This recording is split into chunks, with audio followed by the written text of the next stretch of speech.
There was a time when parenting was considered a young person's game, a journey best embarked upon during your 20s. I was recording you singing. No!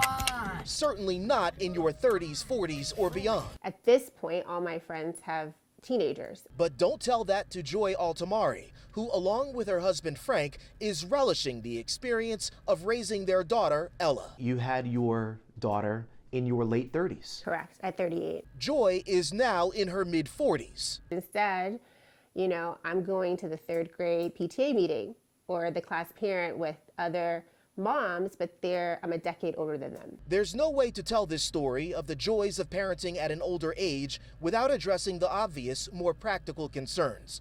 Chief among them, the likely prospect of children in their late teens or early 20s who one day may end up caring for, or in the saddest cases, saying goodbye to their elderly parents. But recent data is encouraging. According to the CDC, prior to the coronavirus pandemic, over the last 8 decades, the average life expectancy in the United States consistently rose from 65 years old at the end of World War II to a life expectancy of almost 79 years old by the year 2018.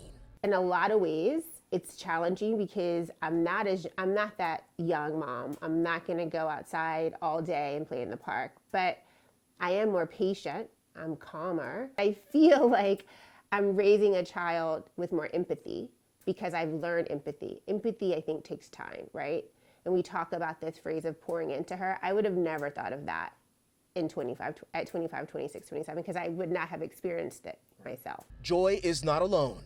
Census Bureau maternal birth age data shows that in the nearly 3 decades between 1990 and 2019, there was a 67% increase in the number of mothers who had a child between the ages of 35 and 39, and a whopping 132% increase among mothers ages 40 to 44. I think the truth is you got to have children when you're ready, psychologically, financially, professionally. Pediatric psychiatrist Dr. Jody Gold says career development isn't always the primary reason people wait to have children. I find that a lot of times when I work with families or parents that had children in their 20s or very early 30s, there's a lot of them still growing up, whereas with the older parents, they're grown up.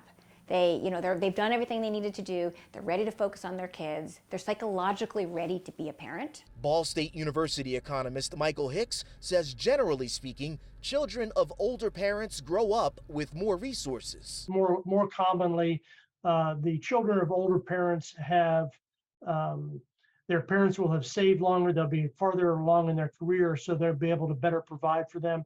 So both transmitting wealth to another generation will be a little bit easier, and they'll be able to provide more financial assistance in college. When our special projects producer first approached me to do this story, 2 thoughts quickly came to mind. 1, choosing me was not a coincidence. And 2, I knew at some point I'd have to decide whether I wanted to share my own personal parenthood journey as a father in his 40s to a 20-year-old daughter, a 16-year-old daughter, and a 7-month-old son. You want everyone to come. The timing of our baby boy's surprise, premature arrival last summer, All that said, they're just kids. while I was on television, was not planned. In fact, we call JD our little miracle baby.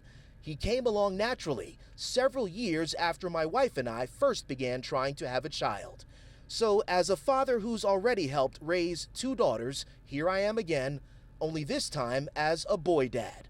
And while I recognize I may not be in the kind of younger dad physical shape I was in 15 years ago, You thinking of bubble bath? I believe the added years and lived experience have allowed me to become a more emotionally mature parent this time around, eager to continue pouring all the love, fun, and wisdom into all 3 of our children for as long as I am able. Joy Altamari and her husband, now raising their daughter Ella, agree. When I'm engaging with her, I'm not thinking of other things. It's really focused moments on her. The goal, day in, day out, says Joy, is to help Ella understand that when it comes to her mommy and daddy, age is nothing but a number. But you can't be afraid. Like, I'm not afraid to go out and live life and be this amazing mom, to be adventurous. you know, we're not that old. We're still young and we look good. So it's important to Your hips don't hurt just my yet. hips don't hurt just yet. But, you know, it's important to like be kind of active with them so that they can see like, okay, we're teaching them through our actions that age isn't, you're not old because you're 45. You're not old because you're 50. It's how you embrace life. Jay Dow, Pix 11 News.